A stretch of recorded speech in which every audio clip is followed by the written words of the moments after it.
Selamat malam, selamat malam. Perpisahan adalah kesedihan manis, maka saya akan ucapkan selamat malam sampai Rio de Janeiro. Seluruh audiens tertawa terbahak-bahak. Apa yang barusan kukatakan? Panik kuperiksa lagi naskahnya. Hah? Apa aku berkata Rio de Janeiro?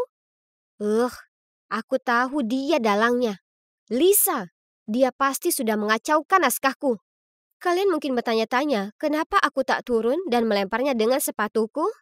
Iya, itu rumit. Kalian tahu, Lisa dan aku dulunya bersahabat. Saat aku 7 tahun, keluargaku pindah ke kota ini, dan Lisa adalah tetanggaku. Dulu, Lisa selalu tampak kesepian. Karena dia tak punya saudara, ibunya sibuk kerja, dan ayahnya pergi dinas. Jadi, aku sering mampir nongkrong dengannya, dan akhirnya kami jadi sahabat baik. Kami punya banyak sekali kesamaan. Oh, dan bahkan ayahnya adalah polisi, sama seperti ayahku. Lisa tak banyak bicara tentangnya, tapi aku tahu dia merindukannya. Tapi kemudian 10 tahun pertemanan kami baru-baru ini jadi rusak, hanya karena seorang cowok. Kalian tahu, Lisa suka cowok bernama Brand di sekolah. Jadi sebagai teman yang baik, ku coba membantu. Tapi Lisa tahu kalau Brand mengirimiku pesan, dan mengira aku menggodanya di belakangnya. Ku coba jelaskan berkali-kali, tapi dia tak mau dengar. Jadi sekarang, dengan enggan aku jadi musuhnya. Trik liciknya jadi hal biasa. Dan di kesempatan ini, dia menang. Karena dia dapatkan peran sebagai Juliet, sementara aku cuma pelayan yang membosankan. Suatu hari di pementasan, setelah selesai lakukan gladi resik, Lisa tiba-tiba berjalan mendekatiku dan tersenyum. Maaf soal tadi itu. Aku terus memikirkannya dan menyadari betapa kekanak-kanakannya aku. Kemudian Lisa memberiku sebotol jus kesukaanku untuk berbaikan. Oke, itu aneh. Apa dia punya dua kepribadian yang bertolak belakang di dirinya atau apa? Ataukah dia sadar betapa hebat aku ini sebagai teman yang tak membenci trik liciknya? Oh ya, mengingat itu hari ulang tahunnya dan lainnya, dengan senang ku ambil botol jus itu dan mendoakannya semoga beruntung. Tapi, 15 menit sebelum aku tampil, aku mengalami nyeri kram terparah di perutku. Aku lari dengan kecepatan roket ke toilet. Dan pada saat aku keluar dari sana, pertunjukannya sudah selesai. Dan coba tebak, aku tak makan apapun hari itu. Kecuali jus yang diberi Lisa. Sulit dipercaya, dia melakukannya lagi padaku. Aku lalu segera ke lobi klub drama dan menggeledah tas Lisa. Bingo! Di dalamnya ada sebuah botol laksatif. Dia menuangkannya di minumanku supaya aku tak bisa berpartisipasi di pertunjukan itu. Mantan sahabatku atau apapun, tak mungkin akan kubiarkan dia kali ini. Lalu tiba-tiba, kutemukan sebuah jam saku kuno menjulur keluar dari kantung bagian terdalam dari tasnya. Aku memegangnya di tanganku dan kulihat ada nomor 1999 terukir di atasnya. Kenapa terlihat sangat familiar? Jangan sentuh barang ayahku! Ada suara terdengar dari belakangku. Dan hal berikutnya yang kutahu, Lisa merampas jam saku itu dari tanganku. Kenapa dia marah? Maksudku, akulah yang sudah dia kerjai, bukan dia. Dan juga, apa maksudnya dengan ayahnya? Aku masih memikirkannya saat aku sampai di rumah, dan tiba-tiba kulihat seseorang menyelinap keluar dari rumah Lisa. Bukankah itu ayah? Ayahku menengok ke sekeliling lalu meletakkan hadiah yang terbungkus cantik di depan pintunya. Itu pasti hadiah ulang tahun Lisa. Tapi kenapa ia tak serahkan langsung padanya? Saat ayahku kembali masuk, aku segera mendatanginya dan bertanya, "Hei ayah, apa ayah ingat jam saku yang sangat ayah suka? Aku lama tak melihatnya. Ayah taruh di mana?" Ayah terlihat kebingungan dengan pertanyaanku. Lalu dia bergumam kalau dijualnya jam itu ke pegadaian. Aku hanya mengangguk, tapi aku tahu ia itu bohong. Karena ia terlalu sayang jam itu dan tak akan menjualnya. Kenapa ayah memberinya ke Lisa lalu bohong padaku? Apa mungkin Lisa itu anak haram ayah? Dan fakta bahwa ayah bersikeras pindah ke sini. Apa itu agar supaya ia bisa dekat dengan selingkuhan dan anaknya? Ah! Lisa sudah mencuri peranku, dan sekarang dia mau ambil ayah dariku juga. Sudah cukup bagiku. Ini waktunya aku buat dia tahu rasa. Keesokan harinya di sekolah, kupastikan Lisa sedang melihat saat aku merayu Brand, lalu melingkarkan lenganku padanya. Dia terlihat seperti akan meledak dengan amarah. Lalu kukatakan ke semua orang di kelas kalau ayah Lisa tak pergi dinas. Dan dia hanya berkata begitu karena ayahnya punya keluarga lain dan menelantarkannya saat dia masih kecil. Rumor itu pasti balik ke Lisa. Karena hal berikutnya yang ku tahu, Dia melabrakku saat aku keluar dari bilik toilet. Beraninya kau katakan sesuatu mengenai ayahku. Kau ini pembohong mengerikan. Kemudian kami berakhir dengan perkelahian jambak rambut.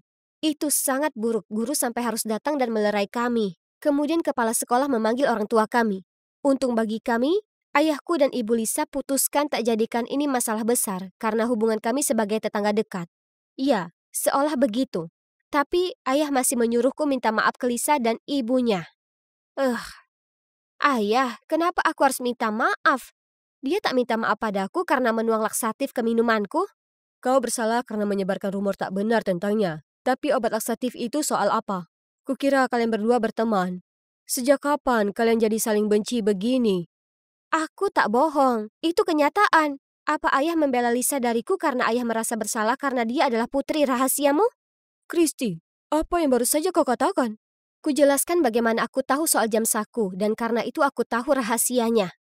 Ayah terdiam lama sekali, kemudian menghela napas dan berkata, sebenarnya, ayah Lisa adalah kolega ayah. Dia pria baik yang bekerja keras dalam pekerjaannya. Kami dapat kasus sulit yang melibatkan geng kriminal terkenal dan...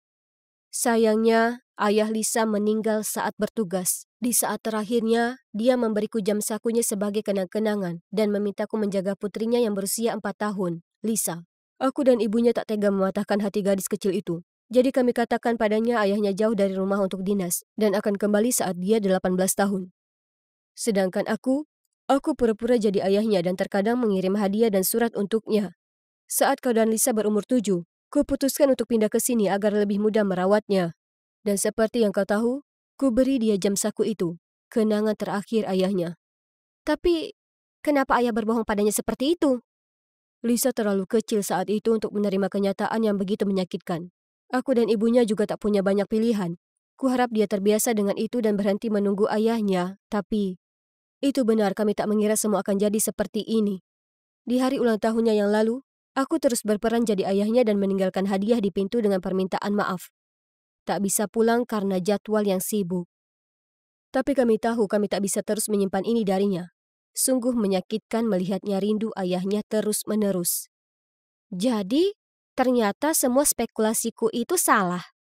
Tak hanya itu, aku juga menyebarkan rumor palsu dan melukai temanku. Ya Tuhan, apa yang sudah kulakukan? Bagaimana aku bisa meluruskan ini? Malam itu, kukirim pesan panjang meminta maaf. Tapi dia tak membalas. Jadi keesokan paginya, aku menunggunya di pintu untuk berangkat sekolah sama-sama. Tapi dia hanya berjalan melewatiku. Melihat wajahnya yang putus asa, hatiku penuh dengan penyesalan. Aku baru saja masuk ke gerbang sekolah saat seseorang menepuk pundakku. Mau lihat pertunjukan drama denganku malam ini? Brand memegang 2 tiket teater. Oh, itu tiket The Curious Incident of the Dog in the Night Time. Aku sangat ingin menontonnya.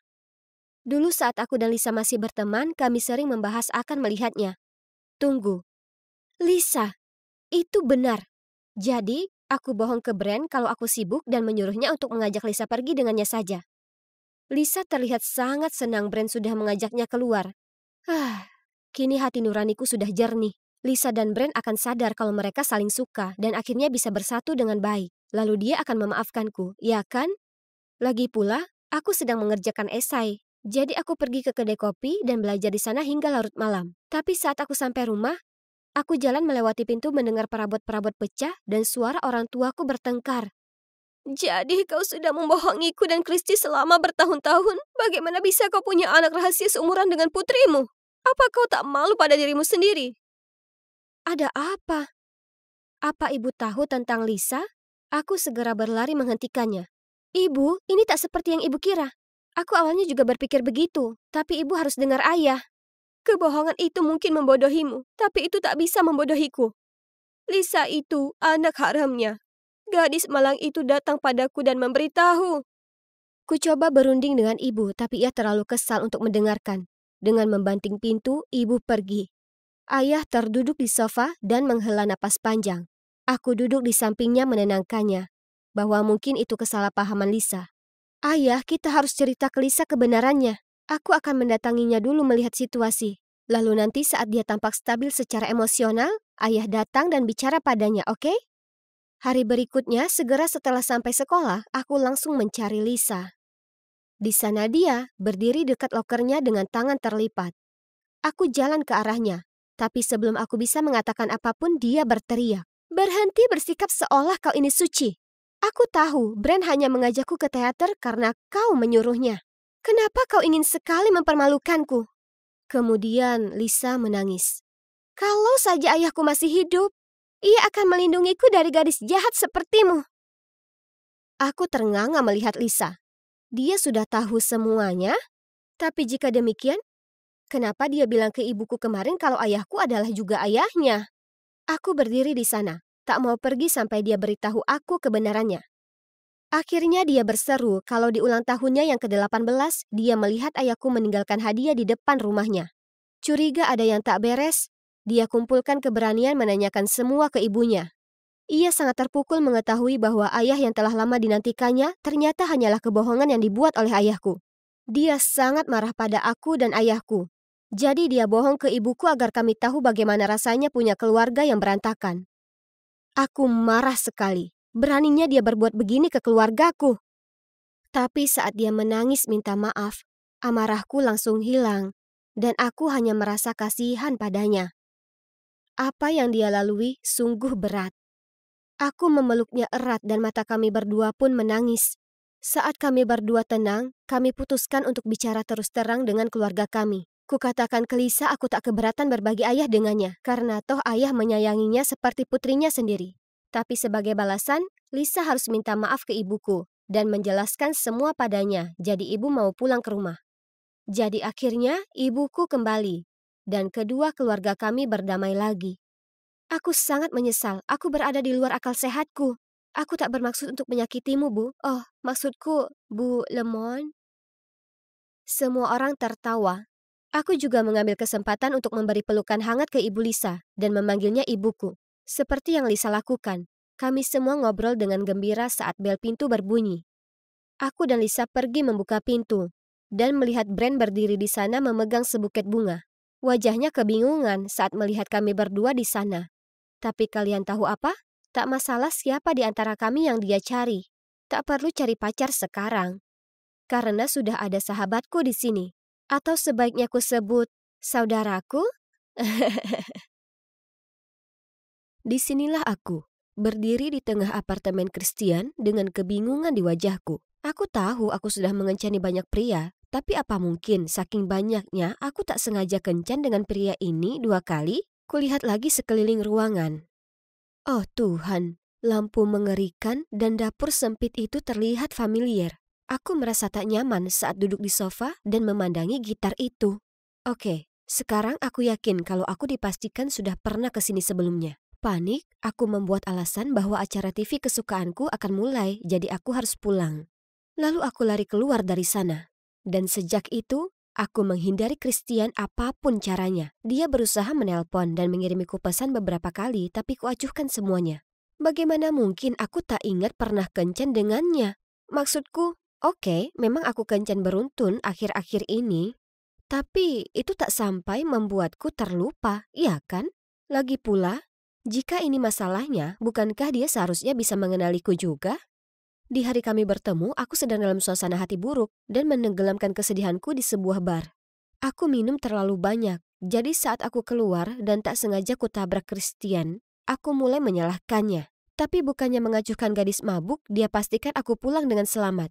Setelahnya, aku tak tahu apa itu kebetulan, takdir atau Christian membuntutiku, tapi sepertinya aku terus berpapasan dengannya. Hei, jika semesta ingin kami berkumpul bersama, maka siapa aku yang bisa menghentikannya? Jadi aku mulai bicara padanya dan ternyata kami sangat cocok. Lalu tentu saja datang hari di mana dia mengungkap kebenaran. Dia mengatakan suka padaku. Aku juga sepertinya menyukainya, jadi kami mulai pacaran. Sekarang kalian lihat betapa kelirunya ini. Jika aku ini mantannya, maka kenapa dia mendekatiku? Dan juga, maksudku, apa kemungkinannya bagi kami berdua tidak mengingat satu sama lain? Atau dia berpura-pura tak mengenalku? Jika demikian, maka apa tujuannya? Yang terbaik untuk dilakukan adalah memutuskannya duluan, ya kan? Masalah selesai. Tapi kemudian suatu hari aku pulang dari kampus mendapati Christian berdiri di depan pintuku dengan banyak bahan makanan. Dia mampir untuk masak makan malam. Itu baik sekali. Nah, mengingat dia sudah di sini, sebaiknya kutunda memutuskannya sampai setelah makan malam. Ya kan? Tapi astaga, itu sulit sekali. Yang bisa kupikirkan adalah betapa penyayang dan perhatiannya dia. Lalu tiba-tiba dia memberitahu sesuatu yang mengacaukan semua rencanaku. Teman sekamarku adalah tukang masak yang parah, terutama kakakku. Jadi mereka berdua merecokiku memasakkan semua makanan mereka.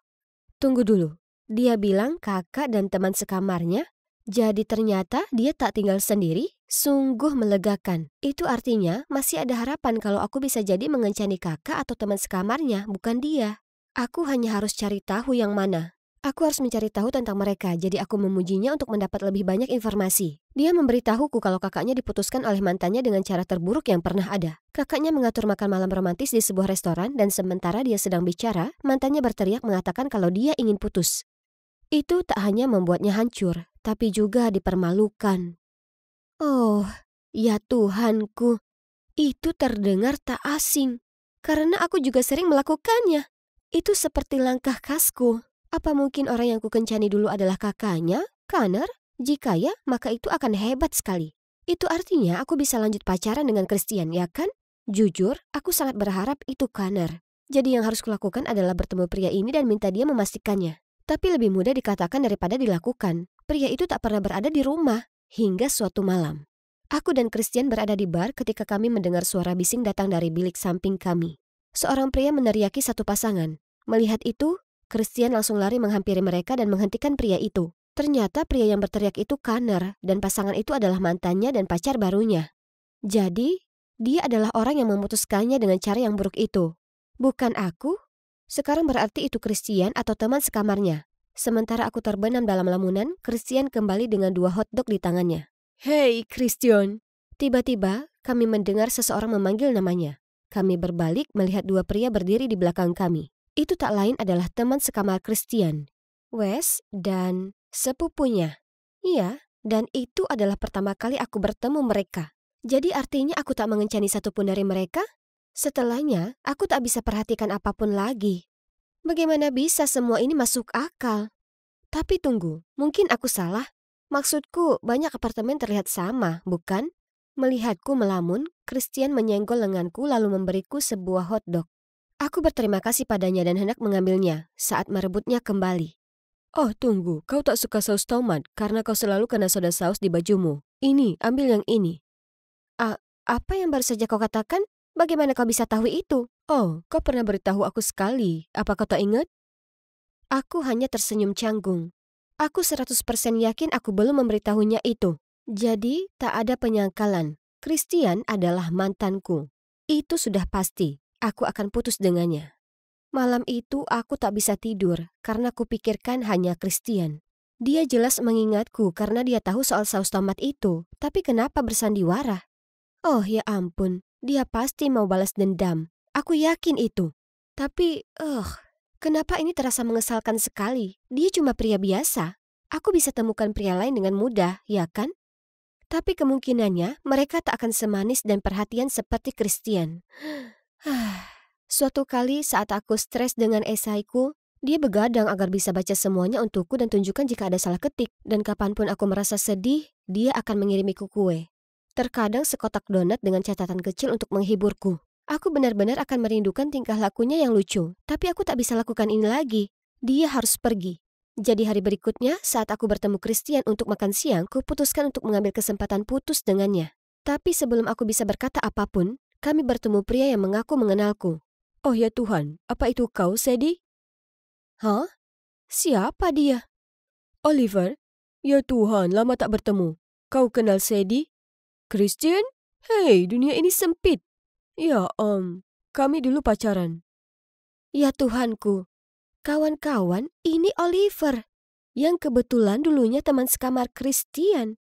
Yang kebetulan mantanku. Dia dulu tinggal dengan Christian sebelum Wes masuk. Jadi itu artinya, hore! Christian bukan mantanku dan tak menginginkan balas dendam. Yeay! Meskipun itu cukup aneh karena Oliver tak terlihat familiar bagiku. Mungkin aku benar-benar harus berhenti terlalu banyak kencan. Ini gila. tapi ini membuatku menyadari sesuatu. Aku sungguh jatuh hati kepada Christian. Jadi, kuputuskan untuk mengatur makan malam romantis supaya aku bisa mengatakan padanya, Christian, aku tak percaya aku mengatakan ini. Tapi, aku mencintaimu.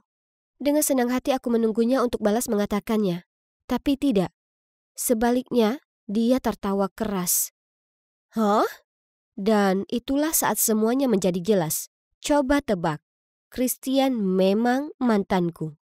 Saat kita di pertandingan basket, aku membuat kesalahan dengan masalah saus itu. Kurasa kau curiga, jadi ku minta Oliver untuk pura-pura jadi mantanmu. Dan itu berhasil. Tapi kenapa? Apa yang kulakukan padamu sampai pantas mendapatkannya? Oh wow, kau sungguh tak ingat, ha? Ya, itu membuktikan betapa buruknya pribadimu. Kau tak peduli apa itu cinta. Kau hanya suka main-main dengan perasaan orang lain lalu pindah ke korbanmu berikutnya. Baik, biar ku segarkan ingatanmu. Kita dulu pasangan bahagia. Sampai suatu hari kau putuskan semua bahkan tanpa kejelasan. Tepat saat aku mengalami masa paling sulit. Keadaan sedang tak baik di tempat kerja dan ibuku sakit di rumah sakit. Kau tahu betapa patah hati aku? Kemudian sebulan lalu saat kulihat kau putuskan pria itu di depan publik lalu jalan melewatiku bahkan tanpa mengenaliku, aku tahu semuanya hanya omong kosong buatmu. Jadi kususun rencana ini dan aku tak menyesali apapun. Kemudian dia berdiri dan berjalan pergi. Apa? Itu tak mungkin benar ya kan? Karena aku tak ingat apa yang dikatakan oleh Christian barusan. Tapi dia sangat yakin itu benar, jadi aku pergi menemui dokterku. Sebenarnya sejak kecelakaan, aku belum kembali lagi ke sini untuk pemeriksaan tambahan. Dan kalian tahu, setelah beberapa tes, aku didiagnosa hilang ingatan. Ya, itu menjelaskan sekali. Kalian tahu, beberapa bulan lalu aku mengalami kecelakaan sepeda. Aku terjatuh dari tebing, tapi untungnya itu tak terlalu tinggi. Kepalaku terantuk, tapi kupikir aku baik-baik saja karena aku masih ingat keluarga dan teman-temanku. Ternyata, aku hanya kehilangan ingatan di rentang waktu ketika aku pacaran dengan Christian. Sungguh ironis. Tapi ini kesalahpahaman besar. Kalian tahu, aku punya kebiasaan buruk bahwa setiap kali aku merasa seseorang mulai menjauh dariku, aku cari aman dengan putuskan mereka duluan. Jadi mungkin saat Christian sedang sibuk mengurus ibunya di rumah sakit, aku salah paham dengan situasinya dan mengakhiri hubungan dengannya. Dia benar. Aku ini orang yang buruk. Aku tak percaya aku biarkan pria luar biasa sepertinya pergi. Tapi tidak kali ini. Aku percaya semesta memberiku kesempatan kedua. Itulah kenapa aku bertemu lagi dengannya. Jadi, aku lari ke apartemen Christian untuk menjelaskan semua padanya. Tapi saat aku mengetuk pintunya, Wes membukanya. Kau baru saja melewatkannya. Dia menuju bandara untuk mengunjungi orang tuanya beberapa minggu. Apa? Aku tak bisa menunggu 2 minggu lagi. Jadi aku naik taksi ke bandara. Tapi di jalan, aku terjebak macet. Bagaimana bisa kutemukan dia sekarang? Tunggu dulu. Aku sudah pernah lihat adegan ini dimainkan berulang kali di film-film. Jadi kalian bisa tebak apa yang kulakukan berikutnya? Iya, aku keluar dari taksi dan lari seperti orang gila di jalanan. Aku mengintip tiap taksi berharap menemukan Christian dan, apa kalian percaya? Aku akhirnya menemukannya. Dia terlihat sangat kaget saat dia melihatku masuk ke dalam taksinya. Sebelum kau mendapatku keluar, tolong biarkan ku jelaskan. Kemudian aku mulai memberitahunya tentang ibuku dan bagaimana ayahku serta tak terhitung banyaknya pria lain yang meninggalkannya. Aku ditinggalkan dengan ketakutan oleh orang yang kucintai. Jadi ketakutanku sendiri yang tak rasional itu berarti bahwa saat Christian sibuk merawat ibunya yang sakit, kuanggap itu tanda dia akan mencampakkanku. Jadi aku memutuskannya terlebih dahulu. Itu bukan karena kau tak berarti bagiku. Sebaliknya, kau membuatku merasa nyaman. Aku hanya sangat menyukaimu sampai aku tak mau terluka karenamu. Kemudian aku jelaskan padanya tentang kecelakaanku dan kenapa aku tak ingat padanya. Christian tetap diam dan menundukkan kepalanya. Sepertinya dia tak ingin memberiku kesempatan lain. Aku sudah berusaha, tapi aku tak bisa membuatnya memaafkanku. Jadi, dengan murung ku buka pintu mobil untuk keluar. Tapi Christian meraih tanganku dan berkata, "Sadie, aku merindukanmu." Oke, baiklah. Mari kita coba lagi. Jadi begitulah, Christian memberiku kesempatan kedua. Oh tunggu, sebenarnya ini kesempatan ketiga. Dan apa kalian bisa tebak yang kami lakukan selanjutnya? Ya, aku sekarang duduk di bandara dengan Christian, menunggu penerbangan kami ke kampung halamannya untuk bertemu orang tuanya. Bohong kalau kukatakan aku tak merasa gugup. Doakan aku beruntung.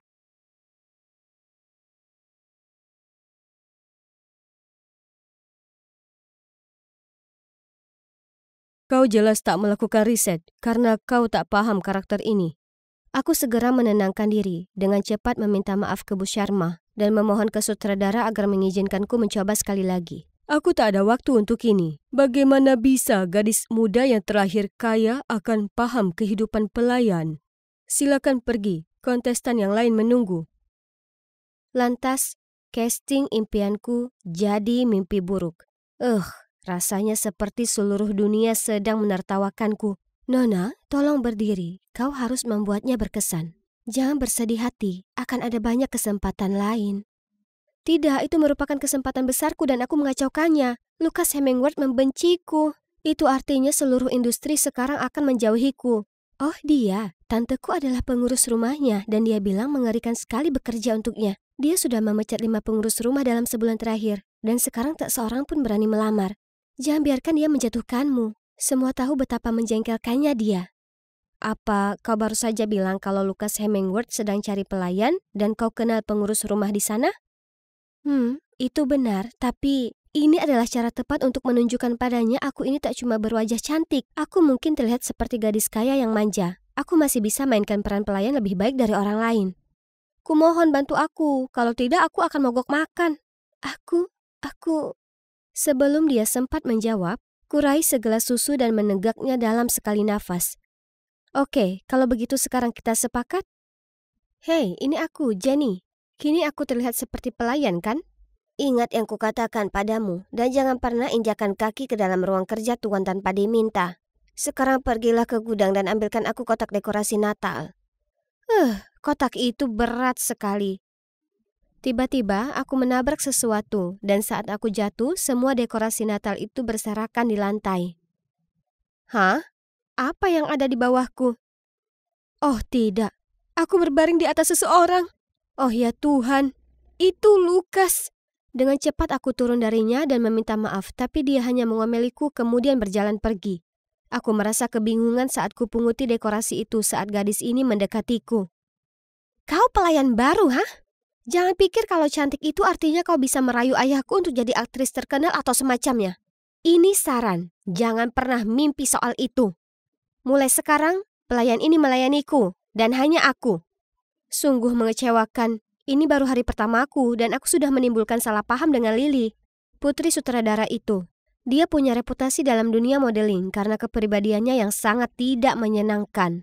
Dan memang sejak hari itu, kapanpun dia ada di rumah, dia menghabiskan tiap detik waktunya menyiksaku. Pernah, Lily menyuruhku membawakannya secangkir teh panas, tapi segera saat kuletakkan nampan teh itu, dia langsung berubah pikiran. Dia ingin tehnya dingin saja. Jadi aku harus berdiri mengipasi cangkir teh itu setengah jam lamanya. Kemudian di kesempatan lain, dia menyuruhku berdiri di dekat kolam di tengah hari membawa 1 nampan buah. Lalu setiap selesai putaran, dia menyuruhku menyuapinya sepotong. Tak heran akhirnya aku terkena sengatan panas dan jatuh ke kolam. Yang pastinya sangat lucu untuk Lily. Ya, lihat saja siapa yang tertawa hari ini mungkin akan menangis besok.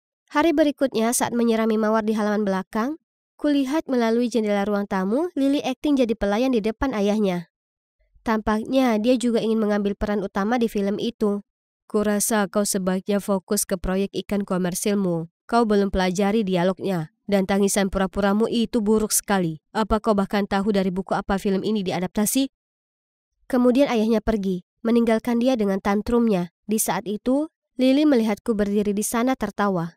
Jadi sebagai hukuman, dia menyuruhku bersihkan setiap buku di ruang perpustakaan. Terserah. Aku toh suka buku. Berdiri di atas tangga membersihkan, aku kebetulan melihat salinan de Servan, buku yang jadi dasar lakon ini. Kuambil itu dari rak saat tiba-tiba suara dari pintu yang terbuka membuatku terkejut. Dengan cepat ku kembalikan buku itu dan berusaha menuruni tangga, tapi kemudian aku salah menempatkan pijakan dan... Tangan yang kuat memegang pinggangku dan membimbingku berdiri. Dia mengenakan hoodie, masker, dan kacamata. Ya Tuhan, apa aku baru saja diselamatkan pencuri? Siapa kau? Bagaimana kau bisa masuk? Masuk tanpa izin?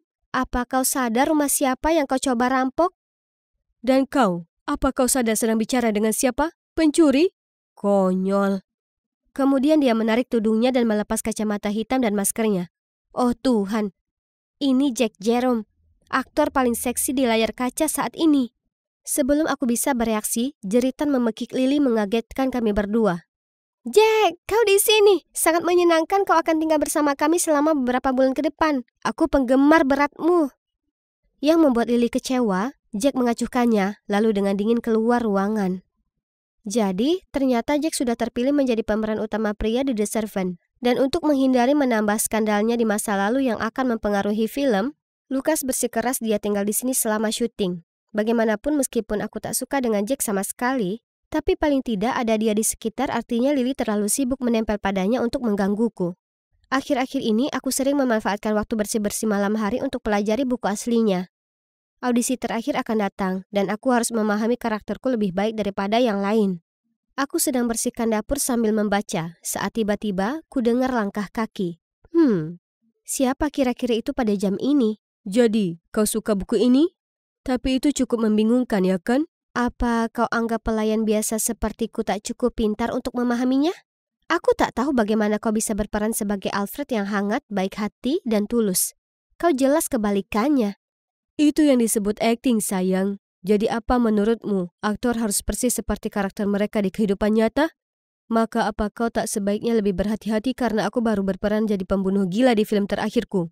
Dia ini sangat tak menyenangkan. Berdebat dengan orang searogan dia tak ada manfaatnya.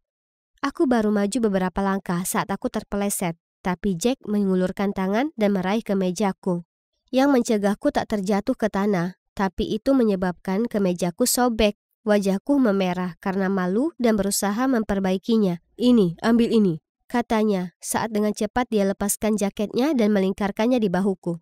Di saat itu, entah dari mana, Lily muncul. Saat melihatnya, Jack segera meninggalkan dapur. Lily menyerbu ke arahku dan menarik jaketnya lepas dariku. Sekarang apa? Sudah mengubah targetmu? Tapi biar ku ingatkan kau. Kau ini cuma seorang pelayan bodoh. Jack itu milikku. Oh Lily yang malang, kau ini cuma gadis delusional. Aku tak tertarik pada Jack.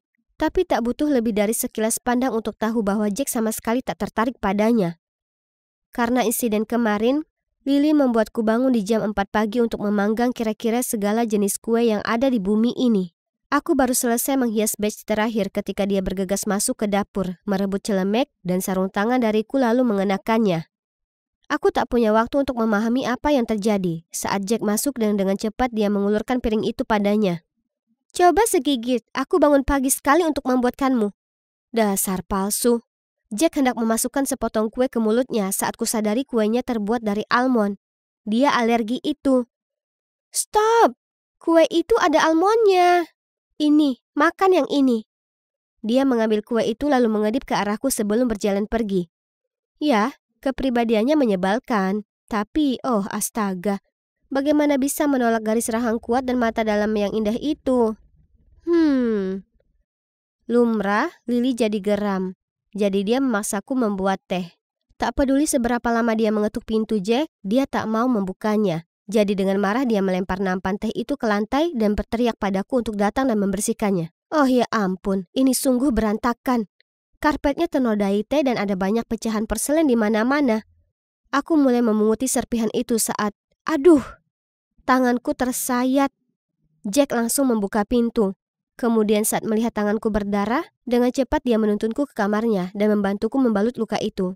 Aku tak tahu kalau ini adalah sisi hangat dirinya. Sungguh mengagetkan. Akhir pekan ini, sang sutradara mengadakan perkumpulan kecil untuk para kru dan pemain film. Jadi waktuku tersita dengan persiapan ini. Sekarang aku percaya diri untuk menyatakan kalau aku sudah paham betul bagaimana rasanya menjadi pelayan. Tak ada pekerjaan rumah yang belum kucoba. Aku juga tak sengaja bohong ke pengurus rumah kalau aku dulunya bartender. Jadi dia menugasiku membuat koktail. Aku sedang mencoba memahami resep cosmopolitan saat Jack masuk. Cukup bagus, tapi mungkin perlu lebih banyak jus cranberry. Kau ingin mereka bergembira, bukan pingsan, huh? Aku kenal semua yang datang, jadi aku bisa beri kamu petunjuk apa untuk disajikan ke mereka. Itu hal yang baik. Aku bisa bertanya padanya lebih banyak mengenai lawan mainku yang akan datang. Kami berdua ngobrol penuh semangat tentang minuman dan buku The Servant. Ternyata dia sebenarnya cukup baik dan sama sekali tak seperti babi egois yang digambarkan oleh media. Sementara ngobrol dan minum, aku merasa agak pusing. Tiba-tiba Jack mendekatiku. Sebenarnya menurutku kau ini memikat, jadi kau boleh berhenti bermain-main sekarang. Bermain-main? Hah? Kau kira aku menyukaimu? Kau mabuk. Aku hendak pergi saat Jack menghentikanku. Kau selalu terjatuh di depanku. Kau ingat alergi almondku. Kau membaca buku yang kuperankan sebagai pemeran utama. Jika kau tak menyukaiku, bagaimana bisa kau bersamaku selama ini? Kupandang Jack dengan bingung. Jujur, setiap kali aku memandangnya, kurasa jantungku berdebar. Melihatku merona, dengan lembut Jack mengangkat daguku dan mendaratkan ciuman manis di bibirku. Tepat di saat itu, jeritan membuatku loncat dan hampir terjatuh lagi. Apa-apaan yang kalian berdua lakukan? Dengan panik aku lari keluar dapur, meninggalkan Lily berteriak di belakangku. Aku duduk di luar dekat kolam hingga aku kembali tenang. Itu tak disangka, ciuman pertamaku adalah dengan Jack, aktor penuh skandal yang sangat kubenci.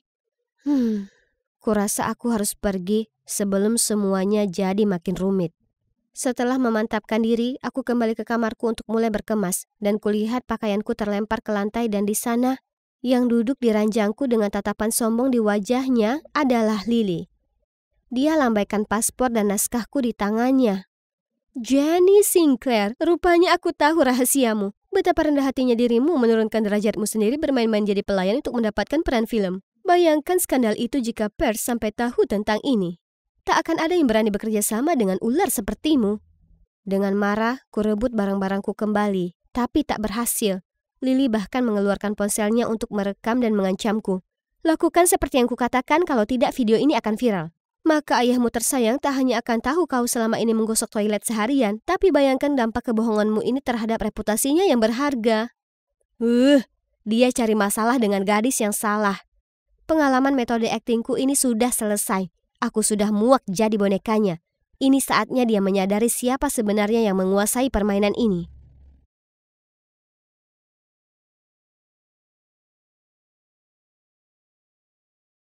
Hey guys, prajurit Davis di sini. Yap, Taylor Davis, cewek yang diam-diam menyamar sendiri sebagai saudara kembarnya untuk mengikuti sekolah militer khusus laki-laki. Di cerita yang lalu, aku harus menghadapi berbagai tantangan. Namun dengan adanya Tom dan Henry, dua sahabatku di sisiku, membuat semuanya jauh lebih mudah. Tapi tetap saja ada masalah yang dua rekanku ini tak bisa bantu. Seperti situasi saat ini yang melibatkan Alice yang tahu tentang identitas asliku. Bukannya aku tertarik dengan masalahmu. Tapi aku harus temukan adikku Jacob. Jadi mari kita buat kesepakatan. Aku akan jaga rahasiamu kalau kau bantu aku menemukannya. Apa? Bagaimana bisa kutemukan laki-laki yang bahkan aku tak kenal? Tapi yang mengejutkanku, Alice kemudian dengan jujur menceritakan kisahnya. Ternyata dia masuk ke sekolah ini untuk dua alasan. Untuk menghukum mereka yang mengganggu Jacob dan temukan petunjuk tentang hilangnya dia. Sementara aku secara kebetulan bertemu dengan Jacob ini di luar sekolah dan menemukan tanda pengenalnya. Jadi aku satu-satunya petunjuk yang dia punya. Tapi bisakah aku percaya dengan cowok ini? Maksudku, lihat yang baru saja dia perbuat pada Eric. Jika kau tak mau melakukannya, maka aku bisa pergi ke kantor kepala sekolah. Oke, terus apa? Kutemukan tanda pengenal itu saat kami menyelinap ke sekolah putri setempat. Itu saja yang ku tahu. Jika kau bocorkan rahasiaku, maka aku juga tak akan biarkan kau temukan adikmu dengan tenang. Jadi sebaiknya kau tahu jalan untuk membawaku ke sekolah itu. Aku akan cari waktu untuk beraksi dan kau berusahalah sebisa mungkin tak ketahuan. Esok paginya aku sedang berjalan menuju kelas seperti biasa saat lewati sekumpulan cowok sedang bisik-bisik sesuatu tentang aku. Hah? Tunggu, apa Alice mengungkap identitasku ke semua orang? Dasar penipu. Aku lari mencarinya, tapi tak sengaja menabrak cowok bernama Finley ini. Aku membantunya berdiri saat bisik-bisik di sekitar kami jadi makin keras. Kurasa kau adalah salah satu tersangka yang diduga juga. Finley kemudian memberitahuku kalau kemarin seseorang menemukan sebuah kotak yang kelihatan seperti sebungkus permen di kamar mandi. Tapi di dalamnya adalah setumpuk tampon. Jadi sekarang para murid mengira bahwa entah ada orang mesum di kampus atau salah satu dari kita diam-diam ternyata perempuan. Dan menurut mereka, semua yang tak pernah ikut mandi bersama itu mencurigakan. Oh tidak, bagaimana kalau mereka tahu tampon itu adalah milikku? Guys, waspada cewek seksi. Semua orang langsung lupa tentangku dan berkerumun kepadanya. Kabar yang beredar di kampus adalah bahwa petugas inspeksi akan tinggal di sini selama beberapa bulan. Dan dia membawa serta putrinya yang cantik, Ivy, bersamanya. Orang-orang bilang dia terlihat seperti peri dengan aura halus. Sesaat kemudian, inspektur, Ivy dan rombongannya masuk ke aula. Kulihat mereka semua berliur melihatnya. Yang benar saja. Semua orang pasti mengira mereka tak pernah melihat cewek sebelumnya. Dia berjalan melewati cowok-cowok konyol ini dengan senyum puas. Tapi begitu dia melihatku di sana tak gentar, dia terpaku di tempat dan menatap langsung ke arahku. Apa? Apa aku seharusnya juga perlihatkan wajah terpesona? Ayah, aku perlu seseorang untuk mengajakku keliling sekolah. Bisakah aku mengajaknya? Apa? Kenapa aku? Aku bahkan tak berkata apapun saat kepala sekolah sudah mengiyakan. Ayo, kita pergi. Oh, kau sangat berotot. Ih, jijik. Kemudian dia mengusir Henry dan Tom keluar dari ruang hiburan, hanya karena dia ingin habiskan waktu sendirian denganku. Di lain waktu, saat kami hendak lakukan tugas bersih-bersih, Ivy muncul entah dari mana dan minta aku jalan dengannya. Dia bahkan menghentikan dua cowok lewat dan mengerlingkan bulu matanya seperti biasa untuk merayu mereka lakukan tugas bersih-bersihku. Ivy, kuhargai bantuanmu, tapi kami semua juga punya tugas untuk dilakukan. Ini tak adil untuk yang lainnya. Apa kau tak paham, Jack? Kulakukan ini semua karena aku ingin dekat denganmu. Aku menyukaimu. Aku, eh, eh, kurasa kau lebih pantas untuk orang lain. Kemudian aku pergi dari sana, meninggalkan semua yang di belakang terpaku atas penolakanku yang kasar. Selama beberapa hari berikutnya, Ivy sangat marah dan menatapku seolah dia ingin mencabik-cabikku. Dan bisikan-bisikan itu mulai beredar lagi. Mereka bilang kalau menolak cewek secantik Ivy itu artinya aku pasti tak tertarik dengan perempuan. Dan bahkan lebih buruk, mungkin aku sendiri perempuan. Dan akulah yang menjatuhkan tempen di kamar mandi. Astaga, ini buruk. Malam itu seperti biasanya, aku baru saja keluar dari kamar mandi umum setelah mandi tengah malam. Saat tiba-tiba ada yang menarikku ke dalam ruang peralatan. Itu Alice. Ada apa ini? Sesaat kemudian, jejak langkah terdengar dari lorong. Kutahan nafasku saat dengan cemas kutunggu mereka lewat. Phew, nyaris saja. Ternyata, sore itu, Alice dengan para petugas membahas pengetatan keamanan. Terutama area kamar mandi bersama di malam hari. Jadi dia menunggu di luar dan menyembunyikan aku tepat waktu. Dia sudah menyelamatkanku. Kami berusaha menyelinap lewat gedung baru dekat dengan asrama kami. Tapi sayangnya kami berpapasan dengan Ivy. Apa yang kau lakukan di sini? Berusaha menyelinap? Hah? Petugas? Ini tak seperti yang kau kira. Jack kesini untuk mengungkapkan perasaannya padamu, ya kan? Jack? Oh, ya, aku rasa aku suka padamu. Oh ya? Lalu kenapa kau menolakku kapan hari? Dia hanya merasa sangat tak nyaman. Maksudku, kau cukup menarik perhatian dengan ayahmu yang berpangkat tinggi sementara dia hanya seorang prajurit. Tapi dia tak bisa mengabaikan perasaannya padamu lebih lama lagi. Lebay. Tapi itu berhasil karena Ivy tampak sangat terharu dan menerjang ke depan untuk memelukku. Kalau begitu, kurasa kami resmi pacaran. Dan seperti yang Alice rencanakan, rumor soal aku adalah perempuan tergantikan dengan tatapan iri. Sekarang Ivy mengikutiku di setiap kelas, setiap istirahat, aku hampir tak punya waktu untuk sendiri. Pelatihan tempur taktis ini adalah satu-satunya kesempatanku untuk menjauh darinya. Kami harus pergi ke gudang ini untuk berlatih menyelamatkan tawanan manikin. Aku fokus pada misi, tapi masih tertangkap oleh musuh. Tunggu, itu Alice. Dia tampak gelisah dan mengatakan padaku kami harus pergi di Jumat sore. Saat kami sedang diskusi bagaimana cara menyelinap dari sekolah, kenapa kalian perlu bertemu? Jantung kami hampir saja copot. Ivy! Kenapa kau mengendap-endap ke arah kami? Apa yang kau dengar? Kau baru saja mengajak cowokku keluar. Oh, aku paham apa yang terjadi di sini. Kau suka dengan Jack, ya kan? Anehnya, Alice tampak tersipu. Dia berkeringat dan bergumam tak jelas. Apa dia begitu takut dengan Ivy? Tiba-tiba, Ivy mencengkram kerahku, berusaha untuk menciumku. Panik, kudorong wajah bebeknya menjauh. Tepat waktu, sirine berbunyi, menandakan bahwa pelatihan telah berakhir, jadi aku lari keluar dari sana. Untuk menghindari Ivy, rencana berubah ke Jumat pagi. Aku harus pura-pura terluka supaya bisa keluar kelas. Aku dan Alice bertemu di pintu belakang, lompat naik ke truk pengiriman susu, dan membiarkannya membawa kami ke sekolah putri setempat. Saat kami tiba, kuantar dia ke pintu masuk sekolah di mana kutemukan tanda pengenal Jacob. Kami bicara ke beberapa murid, tapi tak ada yang tahu siapa Jacob. Dan orang-orang mulai memandang kami seolah kami ini orang aneh. Kami hampir saja putus asa ketika wanita ini mendatangi kami. Kenapa kalian mencari Jacob? Kau terlihat persis dengannya. Ternyata dia Bu Walker, seorang guru di sini. Dan dia kenal Jacob. Suaminya menemukannya linglung dan terluka di tepi hutan dan membawanya masuk. Kesehatannya berangsur membaik seiring waktu, tapi tidak dengan kebahagiaannya. Jadi saat prom tiba, Bu Walker menyuruh Jacob untuk pergi dan menikmati malam itu, berharap dia akan merasa lebih baik. Tapi dia kembali lebih awal dan hanya pedulikan tanda pengenal yang diambilnya dari orang bernama Jack Davis. Karena itu juga nama Ratu Drake kesukaan Jacob yang tampil di teater besar. Kejadian ini memberi Jacob dorongan untuk bertindak.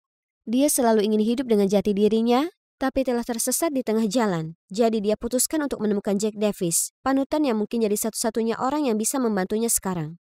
Dia telah berpisah dengan keluarga Walkers untuk melakukan pencarian jati diri belum lama ini. Di perjalanan kembali, aku dan Alice terus diam. Aku tak menyangka kalau Jacob kenal saudara kembarku. Apa sebaiknya aku katakan kalau aku mungkin tahu kemana Jacob pergi? Tapi tak bisa aku bawa ke rumah begitu saja untuk temukan adiknya karena orang tuaku tak tahu aku menyamar jadi Jack dan bergabung dengan sekolah militer khusus laki-laki ini. Jika mereka sampai tahu soal ini, kuucapkan selamat tinggal pada impianku jadi tentara. Saat truk berhenti, aku turun dan hendak kembali ke asrama.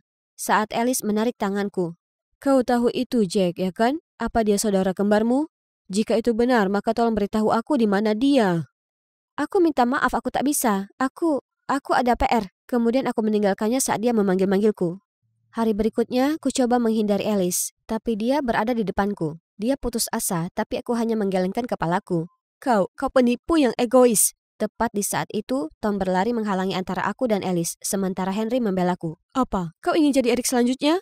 Pergilah, dasar brengsek. Oh tidak, ku coba jelaskan pada mereka kalau Alice tak bermaksud menyakiti.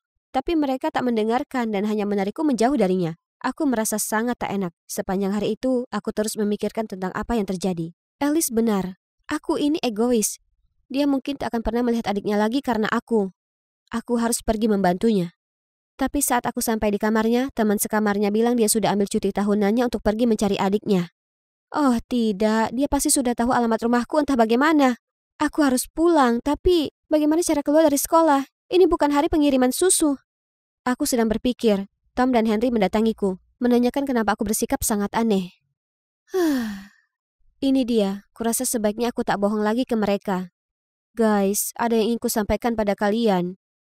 Aku sebenarnya perempuan. Kemudian kuceritakan ke mereka kenapa aku masuk ke sini sejak awal, bagaimana aku terjerat dengan Alice, dan sekarang dia pergi untuk cari rumahku karena adiknya mungkin berada di sana. Aku menunggu mereka marah, tapi sebaliknya mereka tersenyum lembut padaku. Itu rahasia yang cukup besar untuk ditanggung. Perempuan atau laki-laki ini tak mengubah apapun. Kau tetap teman kami. Mereka tidak marah padaku. Aku merasa begitu lega mengetahui bahwa aku tak perlu menyembunyikan apapun lagi dari mereka. Sekarang aku hanya perlu mencari cara untuk pulang. Kami bisa atasi ini, pergilah dan tunggu dekat gerbang belakang. Dan kulakukan itu, tepat pada saat alarm kebakaran menyala, dan semua petugas gerbang yang berjaga lari ke arah sana.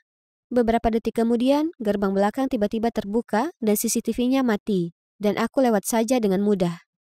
Untungnya, aku tiba ke rumah sebelum Alice. Jantungku berdetak kencang saat ku ketuk pintu rumah, lalu ibu dan ayah membukanya. Tak perlu dikatakan, melihat putrinya berdandan seperti prajurit laki-laki sangat membuat syok. Aku segera jelaskan ke mereka bagaimana aku diam-diam mengambil posisi Jack, dan wajah mereka makin merah padam. Teganya kau bohongi kami lalu secara ilegal masuk ke sekolah militer khusus laki-laki. Apa yang kau pikirkan? Tepat pada saat itu, Jack, kembaranku bergegas menuruni tangga. Dia langsung paham apa yang sedang terjadi dan membelaku. Ibu, ayah, ini adalah impian Taylor sejak dia masih kecil. Ini berbahaya kalau kau sampai ketahuan. Kau bisa dikirim ke lembaga pemasyarakatan remaja. Kemasi tasmu dan keluar dari sekolah itu sekarang. Di momen yang mencekam itu, Alice masuk. Jacob, apa kau di sini? Di mana kau sembunyi dariku? Aku berusaha menenangkannya tapi tak berguna. Seluruh kejadiannya kacau balau. Lalu tiba-tiba dia terdiam mematung, menatap ke arah tangga. Hah? Ada orang lain di sini. Seseorang berambut panjang halus, wajah dengan riasan cantik dan gaun yang sangat cantik. Itu adalah Jacob. Dia minta maaf ke orang tuaku atas perilaku kakaknya. Lalu kami semua duduk saat dia cerita bahwa sejak masih kecil, dia tertarik dengan hal yang berbau feminin. Jadi dia dulu sering menyelinap ke lemari ibunya dan memakai pakaian serta make-upnya. Pernah sekali orang tuanya memergokinya dan mereka sangat khawatir tentang perilaku menyimpangnya. Mereka memaksanya masuk sekolah militer dengan harapan membuatnya kembali lurus. Tapi tentu saja dia tak cocok di sana dan merasa muak diejek oleh Eric. Jadi saat dia melihat ada kesempatan untuk kabur tanpa ragu dia melakukannya. Memutus semua ikatan dengan sekolah dan juga keluarganya. Untung keluarga Walker menemukannya di hutan dan merawatnya dengan sangat baik. Tetap saja itu belum cukup. Dia perlu temukan jati diri. Jadi dia datang ke Jack. Kumohon padamu jangan membawaku pulang ke rumah lagi. Aku tak tahan dengan tatapan kecewa di wajah ibu dan ayah. Aku hanya ingin menjadi diriku sendiri. Aku tahu itu sulit, tapi kau harus pulang dan hadapi orang tuamu. Setelah mereka tahu perasaanmu, mereka akan mengerti. Ibu, ayah, aku minta maaf karena ceroboh. Tapi jadi tentara adalah impianku. Kumohon berilah aku kesempatan. Aku tak bisa membiarkanmu melakukannya. Tapi kau masih punya waktu sampai akhir semester sebelum mengemasi barangmu dan mengucapkan selamat tinggal. Itu saja. Sesaat kemudian ku dengar langkah kaki dari luar. Itu Ivy? Apa yang dia lakukan di sini? Kau menipuku. Aku sudah tahu kalau ada yang aneh di antara kau dan Alice. Tapi kau adalah perempuan? Untung bagiku aku sudah rekam semua rahasiamu di sini. Mari kita lihat bagaimana ayah akan menghukummu, penipu. Ini buruk. Aku dan Alice masuk ke mobilnya dan berkendara balik ke sekolah secepatnya. Tapi kami datang kembali di situasi yang tak terduga. Kepala sekolah alias ayah Eric sudah mengemasi barang-barangnya. Dan ada seorang wanita asing dengan tatapan tajam duduk di mejanya. Tunggu, apa ini artinya kami punya kepala sekolah yang baru? Ya, ternyata tugas inspeksi yang datang ke sekolah untuk menyelidiki kepala sekolah kami atas tuduhan dia membiarkan perlakuan buruk dilakukan putranya terhadap siswa lain. Dan itu tak lain adalah Alice di sini yang sudah mengumpulkan bukti-bukti untuk membantunya. Lalu bagaimana denganku? Ya, sebagai imbalan atas bantuan Alice, petugas memutuskan membiarkanku tinggal dan belajar di sini. Nyatanya, kepala sekolah yang baru bahkan punya rencana lain. Akhirnya ini akhir semester. Dan apa kalian tahu? Sekolah kami sekarang resmi menerima murid perempuan. Yang artinya aku sah jadi murid perempuan pertama di sekolah. Aku sangat bersyukur atas kepala sekolah yang baru. Sementara aku, Henry, dan Tom masih jadi kawan terbaik. Tentu saja, tak ada yang bisa menghalangi kami. Dan tentu saja orang tuaku tak masalah aku tetap tinggal karena aku tak harus menutupi identitasku lagi. Soal Jacob, dia nyatanya mendengar saran Jack dan pulang untuk bicara dengan orang tuanya. Mereka sangat terkejut melihatnya seperti itu. Tapi setelah dia curahkan isi hatinya ke mereka, mereka putuskan pelan-pelan menerima dirinya yang sebenarnya. Sedangkan kakaknya, Alice, kami jalani banyak hal bersama dan sekarang jadi sahabat. Mungkin ada getar rasa di antara kami. Tapi aku tak tahu, kita lihat saja nanti.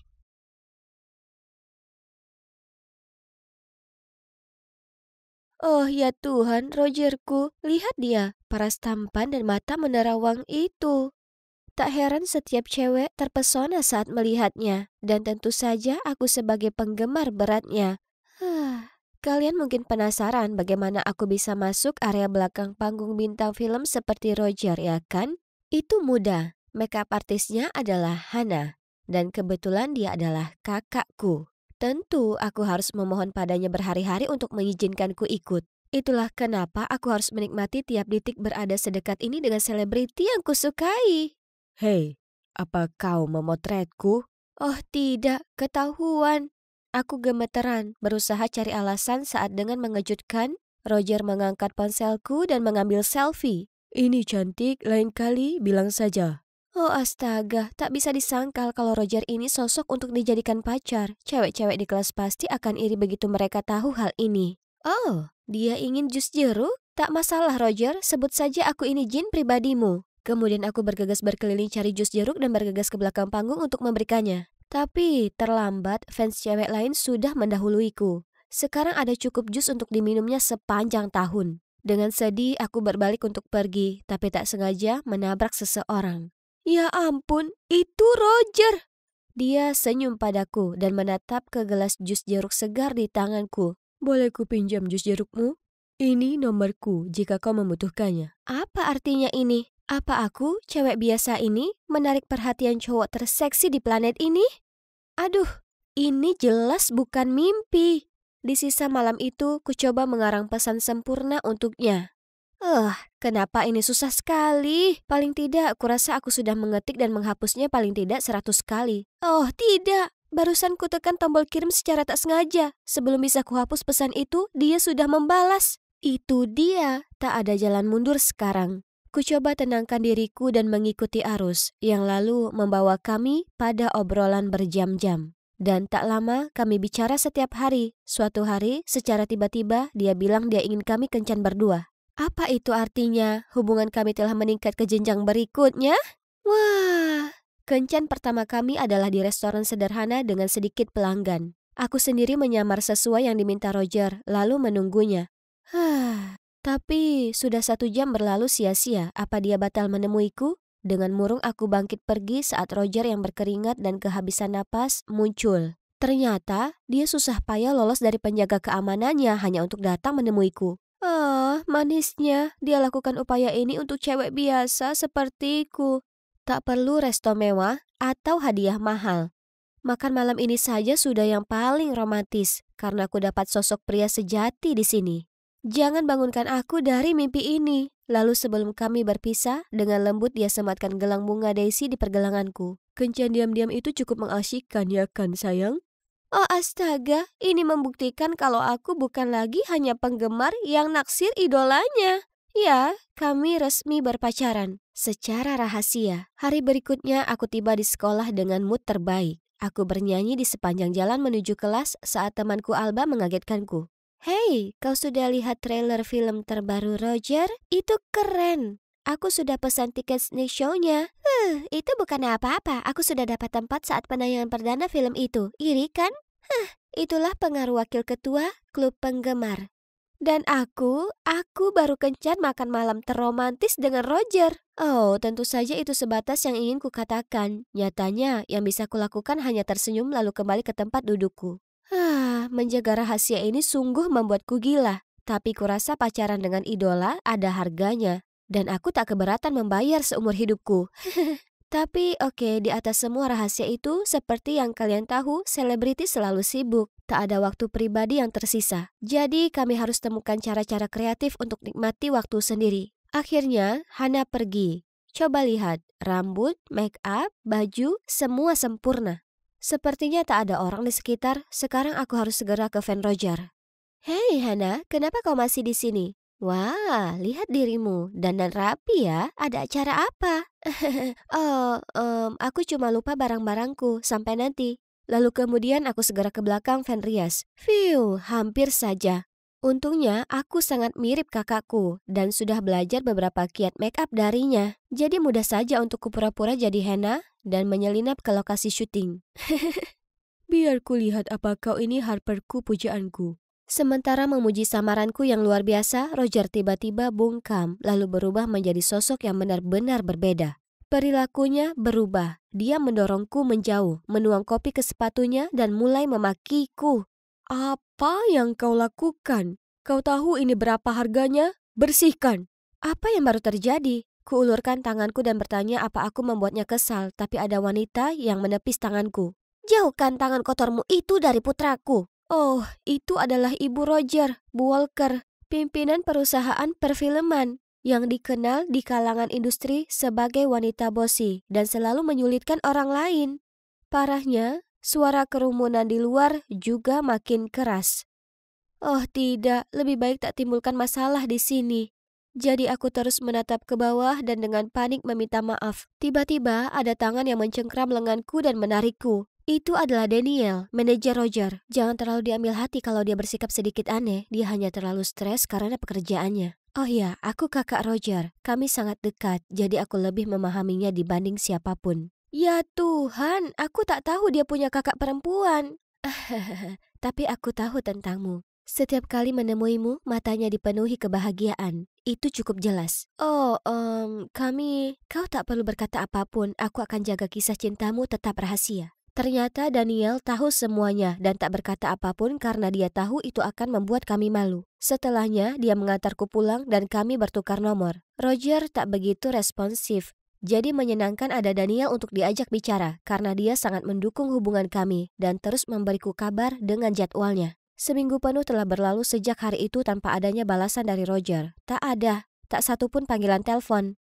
Aku juga menghubungi nomor ponselnya yang baru yang diberi Daniel, tapi nihil. Kadang aku juga tak tahu apakah aku ini sungguhan punya pacar atau tidak. Aku hanya ingin rasakan apa yang dimiliki pasangan lainnya. Stop buang-buang waktu memimpikan cowok yang jauh di luar kelasmu. Sangat tragis, terutama sekarang dia punya pacar. Dia sungguh hianati kita. Apa yang baru saja dia katakan? Pacar?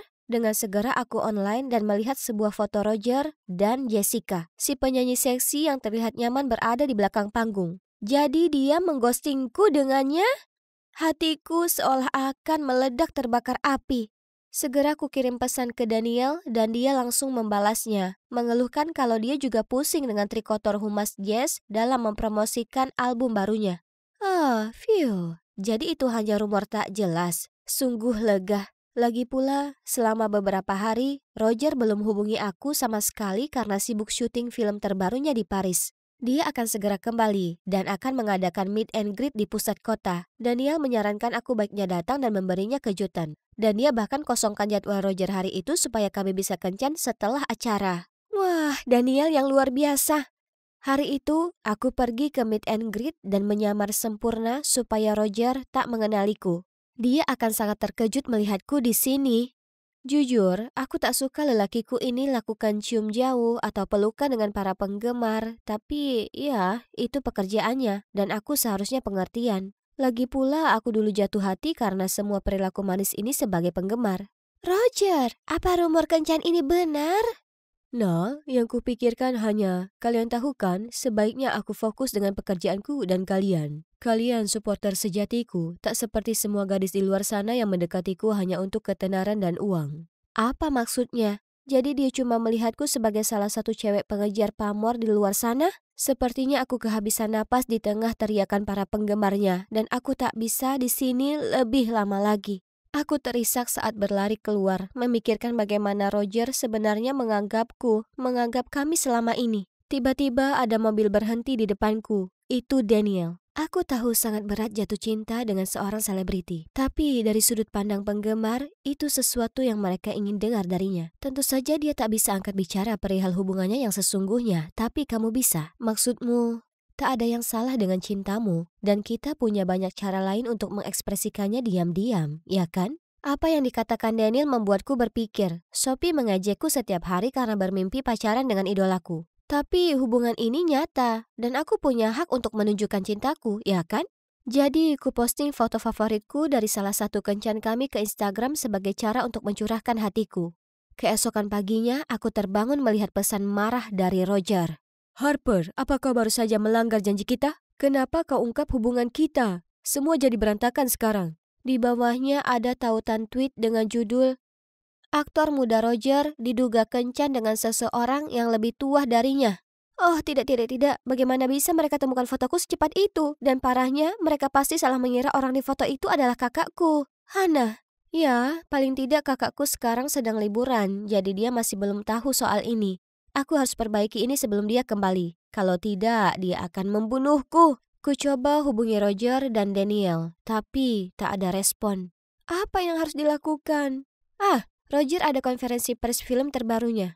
Aku akan ke sana dan langsung bicara dengannya. Kugunakan kartu pes Hannah untuk segera ke belakang panggung dengan harapan Roger ada di sana. Tapi, tunggu. Hanya ada Bu Walker dan stafnya. Kalian sebaiknya bersihkan skandal ini segera. Jangan biarkan itu pengaruhi konferensi. Sungguh menyebalkan. Makeup artis itu pasti bersiasat untuk mengambil untung dari Roger. Sekarang dia akan tahu rasanya jika karirnya hancur. Oh tidak, aku tak bisa biarkan itu terjadi. Tolong jangan lakukan ini. Bukan Hannah yang ada di foto, itu aku, adiknya. Roger dan aku saling cinta. Aku tak pernah bilang aku mencintaimu, jadi berhenti membodohi dirimu sendiri. Maaf Bu, aku cuma main-main dengannya karena aku bosan. Biar ku urus ini. Apa? Kukira dia berbeda. Ternyata dia hanyalah bajingan yang menggunakan ketenarannya untuk menggoda perempuan. Kita putus. Aku berteriak lalu lari keluar dari sana. Selama berhari-hari setelahnya, lebih banyak video Twitter diposting dari orang yang diduga staf Roger mengklaim kalau dia itu sombong dan kasar. Kurasa itu pantas dia dapatkan. Namun, aku mulai bertanya-tanya mengenai fakta bahwa tak ada banyak orang di momen-momen itu. Siapa kira-kira yang mengambil video itu? Tiba-tiba ada notifikasi Twitter muncul dan membawaku kembali ke kenyataan. Tunggu, akun itu, bukankah ini? Para penggemar masih geram dengan Roger. Saat menelusuri artikel tentangnya, kulihat banyak komentar yang menyuruh semua orang memboikotnya. Mereka bahkan bagikan foto Roger ke bar dan mabuk-mabukan di malam sebelum konferensi pers permintaan maafnya. Mereka sangat marah padanya, dan aku tak bisa mengubah perasaanku begitu saja. Jadi aku naik Uber ke bar untuk mencari Roger, tapi karena usiaku, petugas keamanan menghentikanku. Saat aku mencoba cari cara menyelinap, kulihat ada sosok yang tak asing. Itu Roger. duduk di undak-undakan pintu belakang bar. Hei, apa kau tak apa? Akan kutelepon Daniel untuk menjemputmu. Tidak, kumohon. Aku terlalu lelah dengan bodyguard dan manajer mengikuti 24 jam seminggu. Saat ini aku hanya ingin sendirian. Harper, aku minta maaf karena menyakitimu selama ini. Aku cuma ingin katakan itu benar. Aku memang sangat mencintaimu. Kulakukan yang kulakukan karena aku begitu khawatir ibu adopsiku akan menyakitimu kalau dia sampai tahu tentang kita. Ibu adopsimu? Ya, aku bukan putra kandung Bu Walker. Dia menyadari bakat beraktingku, jadi dia mengadopsiku saat umurku 11. Sejak itu, aku tak lebih dari mesin pencetak uang baginya. Dia lalu cerita padaku bagaimana minat sejatinya terhadap akting mulai memudar karena semua tekanan menjadi selebriti. Terutama kini saat dia tahu ada seseorang di balik semua skandal akhir-akhir ini. Aku tahu siapa di balik semua ini, jadi datanglah di konferensi pers sesuai rencana dan akan kuurus sisanya. Aku menunggu Roger menyelesaikan permintaan maafnya atas semua skandal, lalu aku naik ke atas untuk menyapa kerumunan. Semua rumor itu palsu, aku tahu hal ini karena aku gadis di video itu. Dan orang yang merekam serta mengeditnya supaya tampak buruk itu, manajernya, Daniel. Aku menunjuknya dan di tengah rasa kaget, semua mata dan kamera berpindah padanya. Apa? Ini fitnah, kau tak punya bukti. Kemudian ku angkat ponselku dan memutar video rekaman Sophie yang mengakui kalau Daniel memberinya video itu untuk diunggah di internet. Sebenarnya di hari presentasi, Sophie tak sengaja mengungkap akun rahasianya yang tak lain adalah @cancelroger, salah satu staf terkait. Jadi aku langsung mengkonfrontasinya dan memberitahunya kalau dia bisa digugat karena pencemaran nama baik orang lain. Saat pertama kali ku dengar rumor soal Roger punya pacar, aku terbutakan rasa cemburu, jadi ku dengarkan Daniel. Mengingat dia manajernya, jadi mana mungkin aku tak percaya video itu benar. Sebagai wakil presiden klub penggemarnya, kuutamakan kepentingan anggotaku. Jadi tolong jangan menuntutku. Baiklah, itu aku. Lalu kenapa? Aku harus tunjukkan ke ibu kalau Roger tak seistimewa yang ia kira. Aku tahu Roger menyukai Harper. Jadi aku mendekatinya dan gunakan hubungan mereka untuk menghancurkan karirnya. Lalu ibu pada akhirnya akan memperhatikanku. Wah, benar-benar kejutan yang luar biasa, bukan? Jadi, bagaimana sekarang? Nah, niat asli Ibu Walker dan Daniel terbongkar untuk disaksikan semua orang. Ini membersihkan Roger dari semua skandal dan para penggemarnya semua kembali bersama-sama mendukungnya lagi. Dia kini punya manajer baru dan mereka tak ada masalah dengannya yang pacaran secara publik, yaitu aku. Wah! Oh, sedangkan Hannah kembali dari perjalanannya dan mendapati ia pacaran dengan salah satu klien selebritinya, ini tak terlalu baik untuknya. Tapi itu tak semuanya buruk, karena sekarang dia dapat banyak sekali pemesanan setelah skandal tersebut. Jadi harusnya dia berterima kasih padaku karena dia sekarang lebih laku.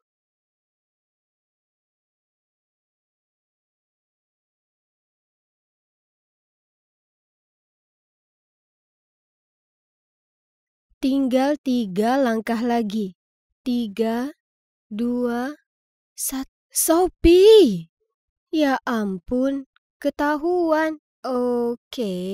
Jadi, karena hari ini di sekolah aku merayu seorang teman untuk mencoba memainkan skateboardku. Tapi ayolah, bagaimana aku bisa tahu kakinya akan patah? Ups, Aku sudah menelpon ayahmu dan dia mengatur pemindahan sekolahmu. Apa? Apa ibu anak-anak lain terlalu lebay seperti ibuku? ayahku sering berpergian untuk urusan bisnis, jadi biasanya cuma ada aku dan dia. Tapi pada dasarnya kami cuma berduaan saja. Semua hal yang kulakukan sepertinya membuatnya kesal. Bermain skateboard atau berpesta, bahkan bernapas kurasa. Astaga, apa dia tidak ingat bagaimana rasanya menjadi muda? Atau dia terlahir sebagai kutu buku? Lalu setiap kali terjadi sesuatu, dia selalu menelpon ayah dan mengadu padaku. Ini dia. Oh, hai ayah. Sophie, semuanya sudah beres. Kamu akan pindah ke SMA Kings West minggu depan. Tapi ayah, aku tidak mau pindah sekolah. Kamu sendiri yang menyebabkannya, Bu Muda. Aku punya teman lama yang mengajar di sana. Aku sudah menyuruhnya untuk mengawasimu. Jadi, sebaiknya kamu jangan aneh-aneh. Dia pikir dia bisa membuatku takut. Terserah. Aku tidak takut pada guru yang rewel.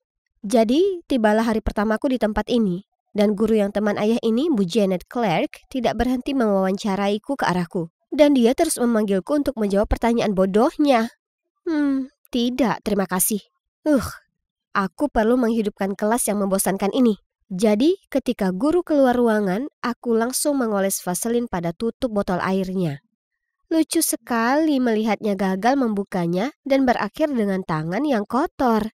Kemudian ketika dia bertanya kepada kelas siapa yang bertanggung jawab, aku menyeringai sambil mengangkat tangan. Di lain waktu, aku memasang trompet di kaki kursinya sehingga saat dia duduk terdengar suara yang sangat keras, seperti dia baru saja kentut. Hebat! Bagaimana bisa kamu membuat lelucon gila seperti itu? Kamu bakal lebih baik dariku. Hah? Aku membeku selama beberapa detik. Siapa cowok tampan ini dan kenapa aku tidak memperhatikannya sebelumnya? Ternyata dia adalah Dylan dan sepertiku, dia cenderung sering mendapat masalah. Kami sedang berbicara satu sama lain dengan penuh semangat ketika aku merasakan sebuah tangan menepuk bahuku. Itu adalah Bu Clark. Dia membawaku ke koridor dan aku mengira dia akan memarahiku. Tapi yang mengejutkan, dia tak marah atau apapun. Malah dia bertanya apakah aku mengalami kesulitan. Aneh sekali. Keesokan paginya, aku hendak masuk ruang kelas ketika beberapa cewek populer menghentikanku. Siapa yang ingin kamu buat terkesan? Lebih baik ketahui tempatmu, pemula. Dia cuma orang biasa. Apa yang kamu pikirkan, Rebecca? Tidak mungkin Dylan menyukainya. Menjauhlah dari Dylan, kalau tidak. Permisi? Gadis angkuh ini baru saja berbuat macam-macam dengan orang yang salah. Dan begitulah akhirnya kami saling menjambak rambut sampai aku berhasil memegang pergelangan tangannya dan hendak memberinya lemparan bahu pamungkasku. Lalu Bu Clark turun tangan. Si ratu lebah dengan cepat meninggalkan tempat kejadian. Lalu Bu Clark membawaku ke halaman sekolah untuk berjalan-jalan. Dia memberitahuku bahwa gadis itu adalah Rebecca, mantan pacar Dylan. Oh, betapa menyedihkannya. Becky masih belum move on dari mantannya. Kemudian Bu Clark melanjutkan bertanya apakah aku benar-benar merasa baik. Karena menurutnya pasti ada alasan di balik perilaku memberontakku. Cuma begitu, emosiku menjadi lebih baik. Dan aku mengatakan betapa aku benci pindah sekolah. Dan satu-satunya hal baik tentang tempat baru ini adalah Dylan. Dan apa kalian bisa mempercayainya? Dia sebenarnya memberiku beberapa tip merayu untuk membuat Dylan terkesan. Dan juga menyuruhku mengirimnya pesan jika aku punya masalah. Mungkin aku salah mengenai Bu Clark. Dia sebenarnya cukup keren. Dan aku mulai sering berbicara dengannya. Lalu suatu hari aku tiba di rumah dan melihat pintu kamarku terbuka sedikit. Aku mengintip ke dalam dan melihat ibu di tempat tidurku. iPad di tangan, membaca buku harianku di sana. Ibu, ayolah. Apa kamu bisa memberiku privasi? Sophie, ada apa dengan acara skating menuruni bukit? Kamu mau mati? Itu bukan urusan ibu. Ibu terlalu rewel. Dia tidak mengizinkanku memakai pakaian yang kuinginkan atau bahkan menjadi fangirl terhadap idola yang kusuka. Merasa sangat kesal, aku menelpon Bu Clark untuk melampiaskan rasa frustrasi ini. Dia sangat pengertian. Lalu dia berkata, orang dewasa terkadang juga melakukan kesalahan dan kali ini ibuku yang salah. Kemudian aku berkata aku harus mendaftar untuk acara skating karena aku masih muda dan oleh karena itu aku harus berjuang untuk impianku. Aku berharap ibu memahamiku sepertimu. Kamu pasti menjadi ibu yang luar biasa. Anak-anakmu sangat beruntung. Dia terdiam sesaat lalu memberitahuku bahwa dia sangat ingin menjadi seorang ibu. Tapi dia sudah bercerai dan tidak punya anak. Adopsi aku. Aku lebih suka menjadi putrimu daripada putri ibuku. Lalu dia tersenyum lembut padaku. Berkat Bu Clark, kehidupan rumah tanggaku yang pengap terasa sedikit lebih baik. Sementara di sekolah, berkat perjodohannya, Dylan dan aku sekarang menjadi pasangan. Hore! Rebecca selalu menatapku kotor sepanjang waktu di kelas. Tapi sial, sayang.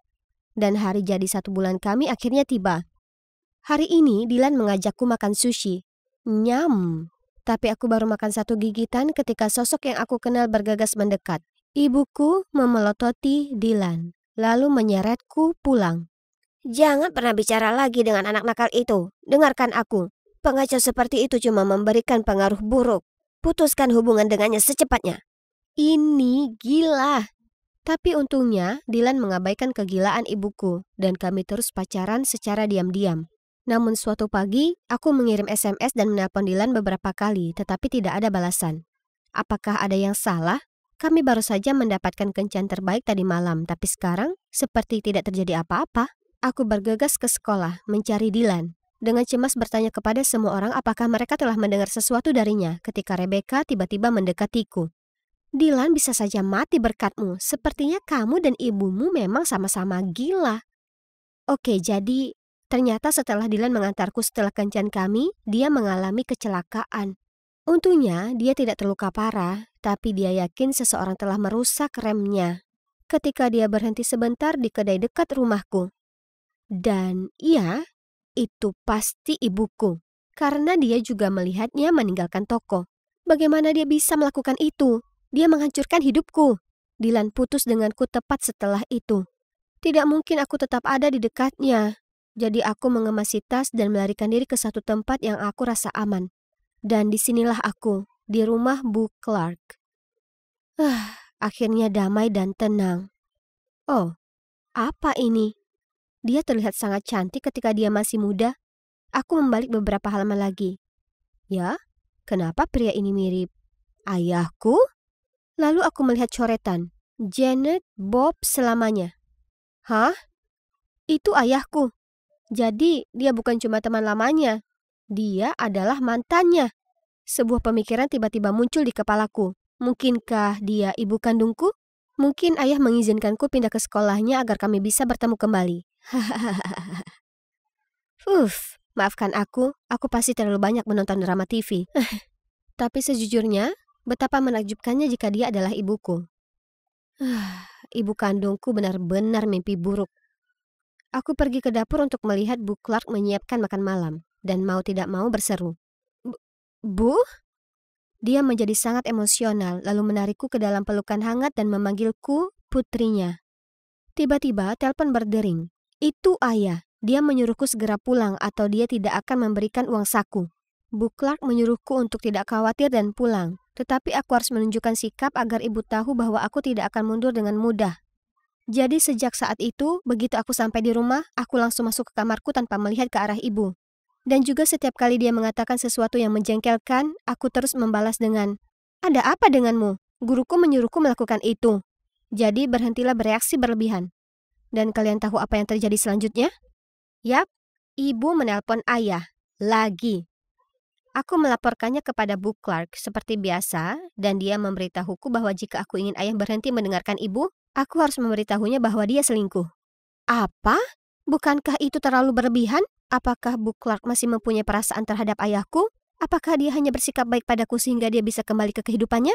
Setelah itu, aku tidak banyak bicara dengannya dan berusaha menghindarinya di sekolah demi keamanan. Namun suatu hari setelah pelajaran, aku menemukannya menunggu di lokerku dengan wajah murung. Dia bilang ini hari ulang tahunnya, tapi seperti biasanya dia tidak punya siapapun untuk merayakannya. Seandainya saja kamu berada di sisiku tahun ini, putriku. Jadi aku setuju untuk pergi makan malam bersamanya. Dan demi kenyamanan, aku membuat reservasi di restoran ibu. Mungkin ini bukan ide yang buruk. Maksudku, Bu Clark mungkin bisa menjelaskan beberapa hal padanya, kan? Mereka mungkin bisa ngobrol banyak. Tapi begitu Bu Clark masuk, wajah ibu menunduk. Janet, apa yang kamu lakukan di sini? Restoran kami sudah penuh dipesan, silakan pergi. Keduanya berdebat sebentar dan aku tidak tahan lagi. Kenapa ibu begitu kasar? Dia guruku. Ibu kemudian pergi dengan marah sementara Bu Clark dan aku mengabaikannya dan melanjutkan rencana ulang tahun kami. Tapi saat dia sedang makan hidang lobster panggang, tiba-tiba mukanya jadi aneh. Kemudian muntah. Kami membawanya ke ruang gawat darurat dan dokter mengatakan ini disebabkan oleh air pekak, obat pemicu muntah. Siapa lagi yang harus disalahkan? Bagaimana ibuku bisa begitu kejam? Sophie, aku baik-baik saja. Aku yakin ibumu tidak bermaksud jahat. Ibu tampak geram dan bergegas menghampiri Bu Clark.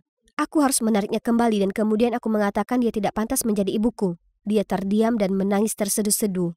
Tapi sudah terlambat. Aku mengumumkan aku akan pindah rumah dan tinggal bersama Bu Clark saja. Jadi aku pulang dan langsung berkemas, lalu pergi. Tapi ibu tidak berhenti mengikutiku sepanjang minggu itu. Itu sangat menjengkelkan. Jadi Bu Clark punya ide baru. Kita harus pindah ke suatu tempat di mana ibu tidak bisa menemukan kita. Hah? Apakah itu agak terlalu mendadak? Tapi hanya dengan cara ini aku bisa menyingkirkan ibuku yang aneh. Jadi, kami pindah ke sebuah rumah kecil di pinggiran kota. Bu Clark merawatku dengan baik dan menyelesaikan semua prosedur perpindahan sekolahku.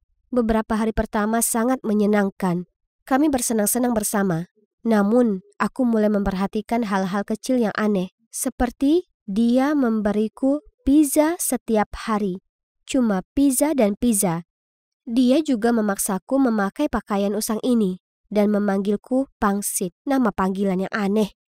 Awalnya aku hanya bertanya-tanya kenapa dia melakukan itu, tetapi kemudian hal itu mulai menggangguku, jadi aku memintanya untuk berhenti. Tapi yang mengejutkanku, dia mulai menangis. Sepertinya aku terjebak dengan panggilan jelek ini. Segalanya di rumah tampak tidak menyenangkan, dan sekolah baru sama buruknya. Sejak hari pertama, aku kembali menjadi sasaran gadis-gadis jahat. Namun suatu hari, ketika mereka mencoba menghentikanku melewati mereka, salah satu wajah mereka tiba-tiba menjadi pucat. Hah?